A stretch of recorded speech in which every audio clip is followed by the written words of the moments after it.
মালগুলোর প্রত্যেকটা মাল ধরা হয়েছে 1.5 mm 1.5 mm এর আমার থেকে যখন মালের লিস্ট লয়ে গেছে 1 mm, তখন আমি বললাম যে কাজটা কোন জায়গায়, পৌর ভবনের কাজটা। পৌর ভবনের কাজ হলো যে 1.5 mm ধরা, হ্যাঁ 1.5 mm দিয়ে করতে হইব।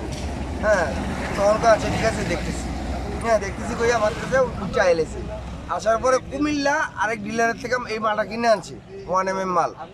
তখন ওই ডিলারে আমি বললাম যে চান্দিনা আমার এরিয়ার ভিতরে আপনি মাল বিক্রি করলেন যে, হ্যাঁ তখন বললো যে ভাই এ তো সব 1 mm মাল নিছে, আপনার কাছে নাকি 1.5 mm আপনি বলছেন, এই জন্য আপনার কাছ থেকে নেয় নেই, 1 mm মাল পাইছে লেগে আপনি আমার থেকে নিছে, এই আর কি বিষয়টা। কিন্তু আমার কথা যে পৌরসভা আমার কাজটা হইতে 1.5 mm ধরা আছে, 1.5 mm দিয়ে। এখন তাহলে যেটা কথা ছিল বা এই আপনার ধরা ছিল যেটা, এটা তো লাগায় নাই। না না, এটা 3 ভাগের 1 ভাগের মাল দিয়ে কাম করছে।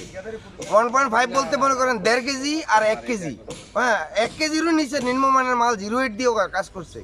আমি প্রমাণ সহ দেখাই দিতে পারবো, আমি কাইটটা আমি সাইজ করে ওজন দিয়ে দেখাই দিতে পারবো, মিলিমিটার দিয়ে মাপ দিয়ে দেখাই দিতে পারবো, হ্যাঁ এতে কোনো সমস্যা নেই। কিন্তু মালগুলো 1 mm দিয়ে লাগাইছে, আর যার কারণে এই যে ফুলা এই বিষয়গুলা ঢেউ, হ্যাঁ 1 mm মালের মধ্যেই এটা ফুলা যায়। 1.5 হইলে এত ফুলতো না।